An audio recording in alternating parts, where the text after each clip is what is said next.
पुण्यामध्ये दुर्घटना घडून 3 जणांचा मृत्यू झालेला. हेलिकॉप्टर सकाळी 7:30च्या सुमारास या ठिकाणाहून उड्डाण केलं आणि त्यानंतर ते जुहूच्या दिशेने निघालेलं होतं. मात्र पुढच्याच काहीच मिनिटांमध्ये या हेलिकॉप्टरचा अपघात झालेला आहे आणि या 3 जणांचा मृत्यू झाल्याची माहिती मिळते. या सगळ्या संदर्भात टेक्निकल कशामुळे अपघात झाला, कोणत्या ह्याच्यामुळे टेक्निकल ह्याच्यानंतर आपल्याला काही रिपोर्ट्स वगैरे मिळवायचे आहेत, त्याच्यानंतर चौकशी चालूच राहील. प्राथमिक पंचनामा या घटनेतला पूर्ण चालू आहे. प्राथमिक पंचनामा अगदी व्हिडिओग्राफीनं 2 शासकीय पंचाचं झालेला आहे. हेरिटेज एव्हिएशन कंपनीचं हे हेलिकॉप्टर होतं.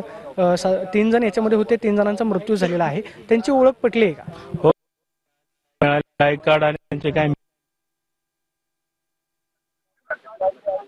त्यांच्या नातेवाईकांना देखील संपर्क केलेला आहे. सर, या घटनेचं तांत्रिक विश्लेषण कसं केलं जाईल? आपण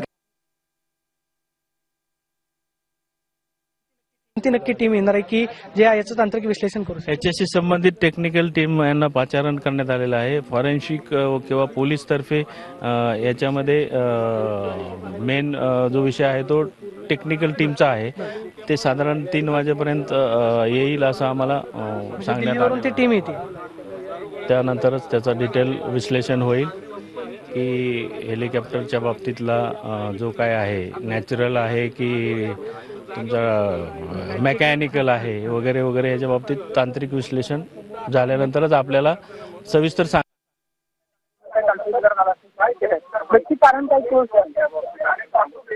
कळू शकेल. या बाबतीत बद्दल काही सांगू शकत नाही. मात्र जर कदाचित या प्रकरणामध्ये कोणाची चूक आढळली तर गुन्हा दाखल होणार किंवा कारवाई होणार? हो, टेक्निकल जर त्याच्यामध्ये हलगर्जीपणा असेल तर 100% गुन्हा दाखल होईल. 3 जणांच्या मृत्यूला कारणीभूत होणं किंवा अशा प्रकारचे अपघात होणं हे जर हलगर्जीपणा असेल तर 100% गुन्हा दाखल. आपण पाहतोय की हेरिटेज एव्हिएशन या कंपनीचं हेलिकॉप्टर होतं. जर या हेलिकॉप्टरमध्ये हलगर्जीपणा केला जाईल, या प्रकरणाचे आहे त्यामुळे मृत्यूला जबाबदार नक्की कुणाला धरलं जातं याचं खरं तर विश्लेषण जे आहे ते टेक्निकल टीम ही दिल्लीवरून दुपारी 3 वाजेपर्यंत घटनास्थळावरती दाखल होऊ शकते. त्यानंतर या घटनेचं विश्लेषण केलं जाईल आणि दोषींवरती कारवाई केली जाईल अशी प्रतिक्रिया सहाय्यक पोलीस आयुक्तांनी दिलेली आहे आणि प्राथमिक पंचनामा जो आहे तो पूर्ण करण्यात आला. तटकरे याच हेलिकॉप्टरनं